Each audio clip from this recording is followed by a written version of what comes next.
It's strange enough to be teaching to an empty room, but because of the chats and how it's usually going, I got into habit and kind of a very strong imagination of or sense of all of you and watching and participating. But when it all came blank and nothing was happening, and I was thinking, wow, I felt very somehow. Couldn't imagine speaking to an empty room, but now I'm beginning to feel connected again, and I think we will trust that it's all working and carry on. And I hope the first 8 Paramis have supported all of us to manage with technology and 6 minutes delay. Maybe if the Buddha was alive today, he'd have 11 paramis, and one of them would be specifically about technology. So let's meditate. And the parami of today is metta, often known in English as loving kindness, but which is other translations sometimes capture different aspects of it. And I often like goodwill or well-wishing as a translation. It's related to friendliness. So as we sit here, there are teachers, and myself as well, who will often associate or almost see as that mindfulness, a moment of clear recognition, clear presence for what's happening, is virtually synonymous with kindness, with goodwill, with metta. And you might today, as we do this sitting, see if you can be aware, know what's happening, in the clear recognition, clear knowing what's happening in a relaxed way, moment by moment, staying in the flow of change in the moment. There's no need for retrospective thinking. Just be kind of relaxed and ready for the next thing that appears. And sometimes that's the same thing over and over again. But just to clearly recognize it. And it's in that clear recognition, the clear knowing, that mindfulness begins opening up. It's a clear recognition and knowing which is not thinking. In fact, it's not opposed to thinking, but it's like stepping out of a busy room and looking back at it and seeing, oh, look at that. There's a noisy mind. It's thinking a lot. And so we're stepping out of the stream of the river of thinking and kind of being on the riverbank, watching it going by, or being with the breath and really clearly knowing it. And that clear knowing, maybe for this sitting here, these next 20 minutes or so,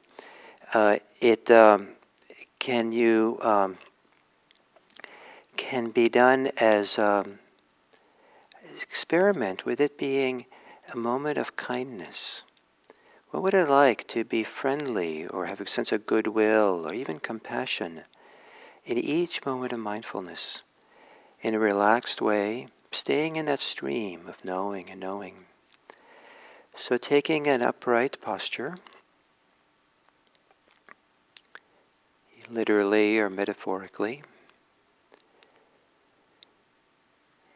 and closing your eyes, and then seeing if you can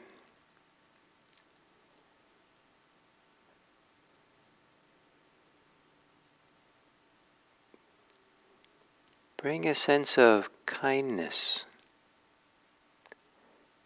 to this moment, a sense of goodwill, or if it works better for you, friendliness. Or if it's a lot of challenges happening, perhaps a sense of compassion.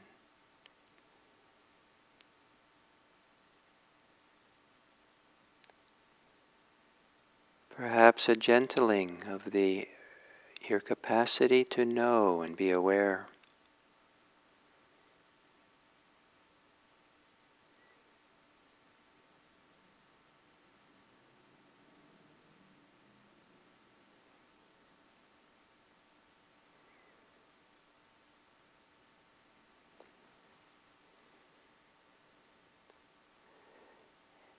And then you might experiment a little bit with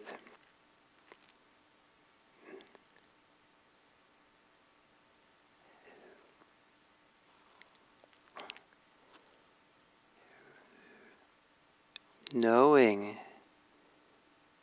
your body breathing. Just in the simplest possible way, recognize the experience of the body breathing.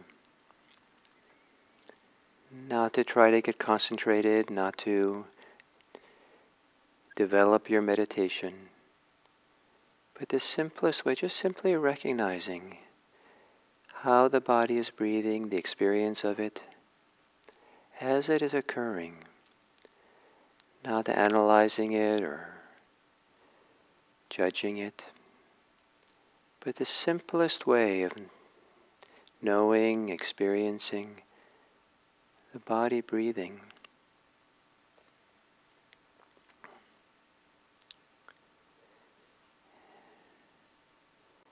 And then to see if you can bring a sense of kindness, gentleness, tenderness, friendliness as part of that simple knowing, recognition. And without having much agenda or ambition for this sitting, to be content just with how things are. See if you can allow or engage a flow of this simple recognizing of the moment. So you're not swept into thought and thinking, but rather you kind of stay with just knowing this. This is an in-breath. This is an exhale. This is the body sitting here. This is listening. This is thinking. But as you recognize what arises in the present moment, see if you can bring some modicum of goodwill, well-wishing, care, friendliness.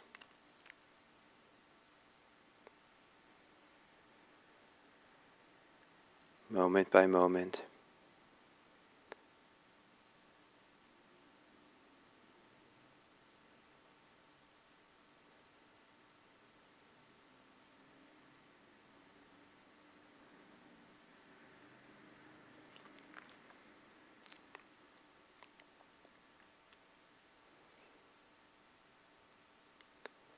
Mindfulness with goodwill. Goodwill with mindfulness. Back and forth, emphasizing one or the other, gently, tenderly. Nothing more, nothing less, nowhere to go, not pushing ahead, not needing anything to be different. Just to know what it is. Simple, simple recognition that is done kindly, softly. Perhaps a recognition that comes from a quiet mind. A recognition that comes from a place that's somewhat calm, patient.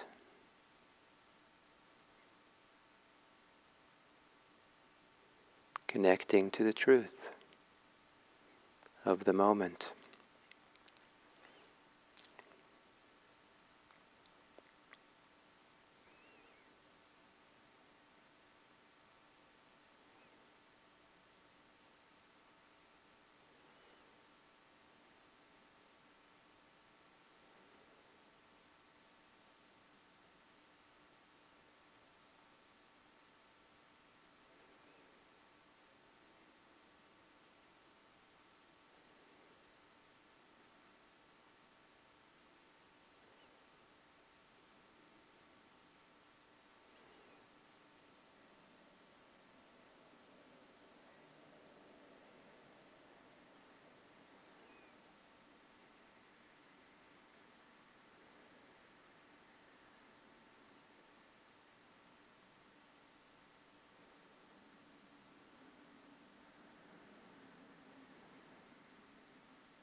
Perhaps allowing for a quieting, a stilling within, finding a quiet place or calm place within, from which or with which to know what arises, what appears in awareness, and to know it with kindness.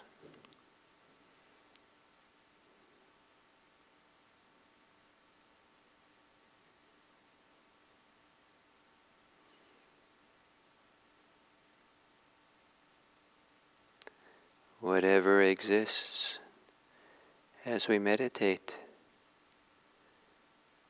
can be the recipient of our goodwill, our metta.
And then as we come to the end of this sitting, to bring to mind the people of your lives, people that you'll be seeing today or talking to or emailing, the people who live in your neighborhood or your town, the network of people who make it possible for you to live the life that you have, the mail carrier, clerks in the stores, medical people, friends, family,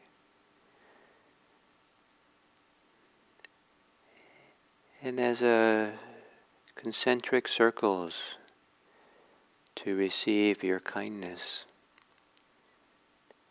Bring these people to mind with goodwill, at least in the knowing of them now,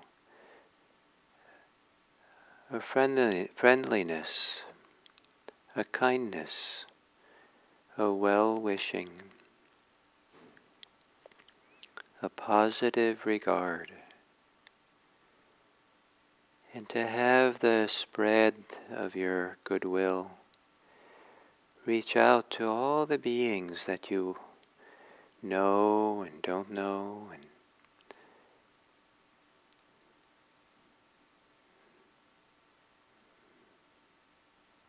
like the sound of a bell rings outwards in concentric circles. So, your goodwill can radiate outwards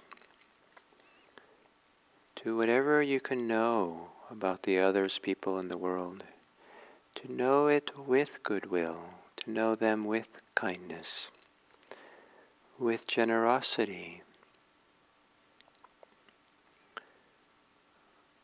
with ethics, to know them while letting go, renouncing hostility and resentment,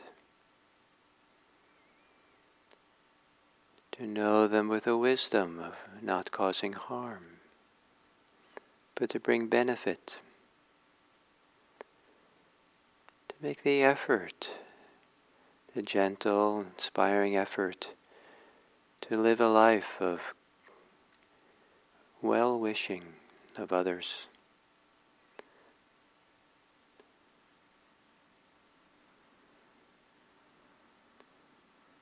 Of patience,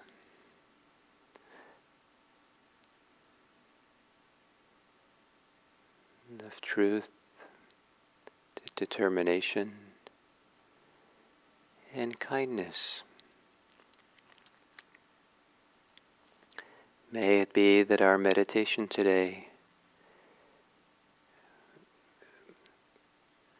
with over 500 people sitting here, maybe we be 500 people who goes out into the world, or doesn't go out in the world, but from their shelter in place, but to emanate, to think, to be committed to living in a kinder world, a caring world, where the kindness and the caring begins with yourself, and let it radiate out. May all beings be the recipient of goodwill, kindness. May all beings be safe. May all beings have the requisites that they need for a safe, healthy life. May all beings experience happiness and joy. May all beings be respected for their dignity and their value.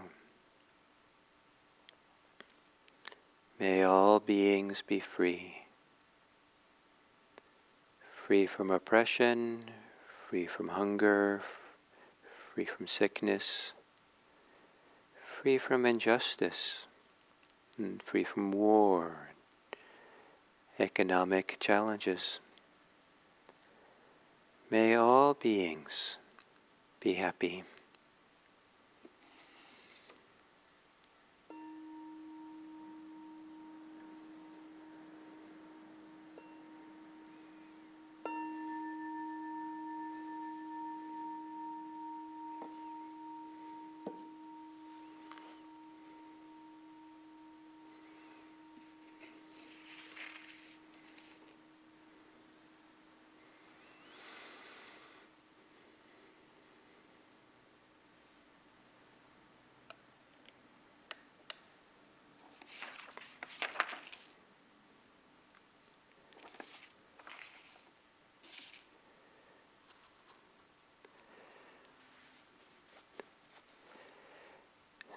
So today we come to the 9th of the 10 Paramis.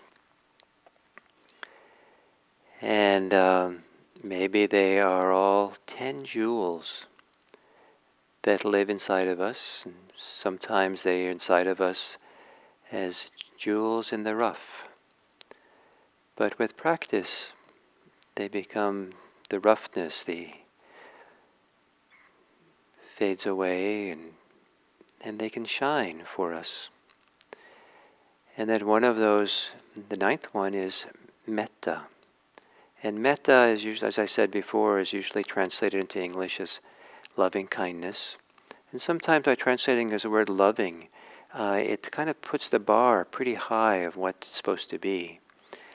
And perhaps a word like goodwill or well-wishing is a kind of lower bar and easy, more accessible, because with the word loving kindness kind of implies there's supposed to be love for everyone. And perhaps that's a little bit too high, the expectation, that there can be tremendous goodwill. We will wish people well, generously and honestly. But some people, it's maybe hard to feel love, or hard to feel, loving. The way they behave, the way they've treated us. Sometimes it's just difficult. I mean, I don't want to justify or not having love, but it's just the fact that it's often very hard. And if the expectation is that there has to be love always, then we might not connect to what's a little bit easier, maybe quite easier. It's possible to have goodwill even for people we feel uncomfortable with, or even for people we don't like. And rather than feeling ashamed that maybe we feel uncomfortable being with some people, or we don't somehow, it's challenging for us, we can still tap into our goodwill and well-wishing. Sometimes maybe from a distance. Sometimes it's easier from a distance. And when we're in the presence of someone who's challenging for us, maybe we have to kind of protect ourselves, take care of ourselves, or it's just too complicated to have the goodwill always present. Maybe someday you can have goodwill, loving kindness present, even for situations that are very difficult. But that's something that can build over time. But to set the expectation you're supposed to do that right away can just be very discouraging. But goodwill, we can have goodwill for our enemies, goodwill for the people who are angry for us. We don't have to love them. We don't have to invite them for tea. But we can step back and say, I sure wish this person, it goes better for this person. I sure hope this person can have a better life and happier life. And I think some of the way they're behaving represents the fact that they're unhappy. And I want them to be happy. But, that doesn't mean that I have to now, just ooze out with love. So the idea of goodwill and for others. So the Paramis, there's an ancient Theravada Buddhist text about the Paramis. It's called the Treatise on Paramis. And you can find it in a wonderful website called Access to Insight. It's a website of all kinds of Theravada Buddhist texts, including translations of the suttas. And Bhikkhu Bodhi has translated this treatise on the Paramis. And I'm very fond of the sections that talk about loving kindness or talk about metta. And I just wanted to read some of them to you, because I feel that probably some of this, they really speak to me, inspire me, these passages, and I think they can probably talk about loving kindness or metta, goodwill, maybe in a more richer way than I could. So this ancient commentary, maybe from the maybe 6th or 7th century, and Bhikkhu Bodhi translates it, and he translated it as loving kindness. So I'm going to keep it that way, even though it's not necessarily the only choice that works for people. Loving kindness is mentioned immediately after determination, because loving kindness perfects the determination to undertake activity for the welfare of others.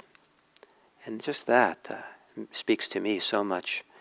It seems like coming out of this practice that I've done, it just seems like the most natural thing to live a life for the welfare of others. That has the greatest meaning. And for me personally, I can't imagine living a life based on anything else. I made a choice almost 40 years ago when I became ordained as a Zen priest, that I was going to live a life that was dedicated towards alleviating suffering in the world.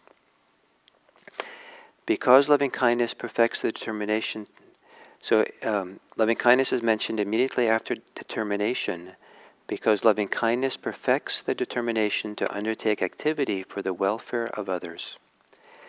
B, in order to list the work of actually providing for the welfare of others right after stating determination to do so. For, quote, one determined upon the requisites of enlightenment abides in loving kindness. And C, because the undertaking of the activity for the welfare of others proceeds imperturbably only when determination is unshakable. So the determination to practice, the determination to follow the truth, to be resolved on wisdom, peace, renunciation, and truth. Wisdom, truth, renunciation, and peace. It helps the mind become imperturbable, still, steady, unshakable. And then loving kindness can be unshakable too. Loving kindness has the characteristic of promoting welfare of living beings. So this is where the goodwill is. It's promoting the welfare, even for the people who are our enemies. We want them to be better. Loving kindness has the characteristic of promoting the welfare of living beings. Its function is to provide for their welfare, or its function is to remove resentment. Its manifestation is kindliness. Seeing the agreeable side of beings is its proximate cause. Seeing the agreeable side of beings is its proximate cause. So even people who we have trouble with and challenged by or we don't like, there's a practice of looking for what is enjoyable or pleasant or agreeable about them. Don't harp on the challenges only. It's too easy to kind of have a partial view of people, and when we're really challenged by someone, sometimes it's useful to expand the view to see what is good about this person. Is there anything at all? The noble qualities of loving kindness should be reflected upon as follows. One resolved upon one's own welfare cannot achieve success in this world or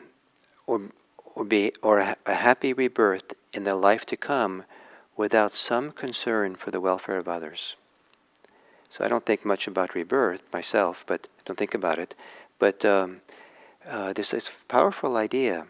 One resolved upon one's own welfare cannot achieve success in this world without some concern for the welfare of others. We can't benefit ourselves without some way being concerned about what benefits others, taking care of others.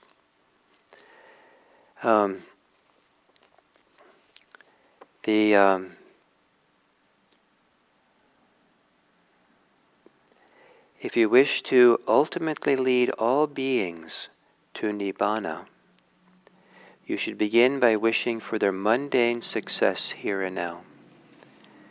So if you want people to attain liberation, spiritual liberation, you should also wish them well in the worldly way, that they have a worldly, they're healthy and taken care of and safe and have enough food and live a basically, healthy life. And then I like this one. One reflects, I cannot provide for the welfare and happiness of others merely by wishing it. Let me put forth effort to accomplish it. That's quite something. And, quote, now I support them by promoting their welfare and happiness. Afterwards, they will be my companions in sharing the Dharma.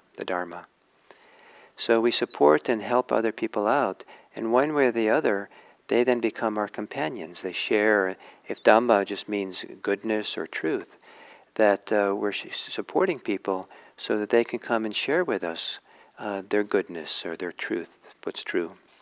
Share the Dhamma. And then another thought is, these are all ways of developing loving kindness. Quote, without these beings, I could not acquire the requisites of enlightenment.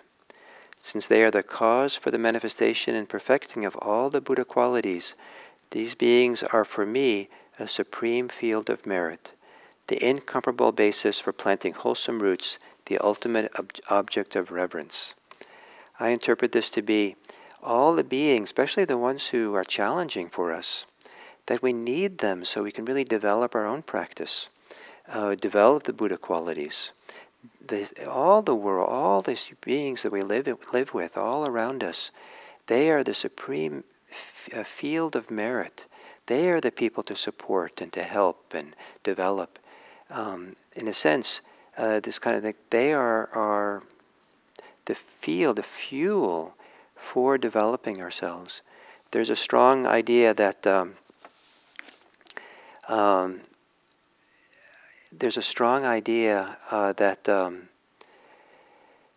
and I think often for some meditators, that somehow meditation by itself is going to do all that we need in terms of developing in Buddhism. But we need people too. We need to be involved in some kind of contact with other people, to be concerned with their welfare, bump up against them, be polished by them, get smoothed out by them, be reflected in them. That the world of our social world is such an important part of Buddhist practice that without that, maybe we don't really develop as fully as we need to, or can, in order to attain full awakening.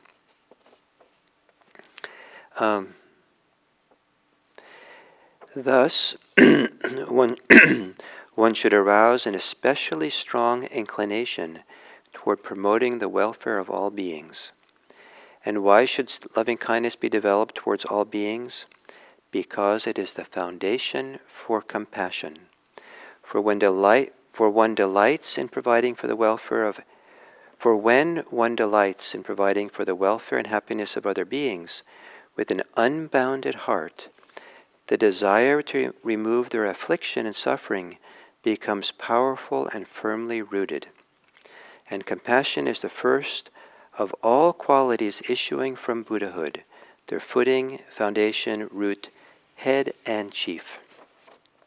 So if you have basic goodwill, kindness, concern for the welfare of others, then you'll also develop compassion. And compassion is one of the powerful motivating forces for engaging in Buddhist practice. We practice for ourselves to make ourselves a person who is a benefit and help for other people. So here in the 9th Parami, there's this powerful call towards having the practice be for the welfare of others. And it's important to remember that it's for the benefit of others, that this is the 9th Parami. I have a lot of respect for the slow, steady practice. We practice with what we have, what our needs are, what our situations are. But we know it's good to know that as we practice, sooner or later, and maybe it's later, something will shift in our hearts, and we'll understand that our practice can only keep developing and growing in the field of the world of people around us, and caring for them, and having goodwill for them, and benefiting the world around us, and not just living for ourselves. So here, the ninth, after all these paramis, first 8, now we're coming to what's born inside, what gets germinates inside, this powerful forces of loving kindness and compassion. And may it be that for all of us, that as we keep practicing, the sprouts of loving kindness and compassion just keep growing and growing, so we can live for the welfare of the world. So thank you very, very much. And I just want to remind you that tomorrow, at 7:45, we'll have a community meeting for those of you who'd like, from the YouTube community. And we'll switch to Zoom, and that Zoom information will be posted on the chat. But it's already on the IMC calendar, and also on the What's New section of IMC's little notice for this community meeting we have. And so if you want to prepare yourself, you can see where the Zoom link is with the password. And I'll talk about it again tomorrow. Thank you.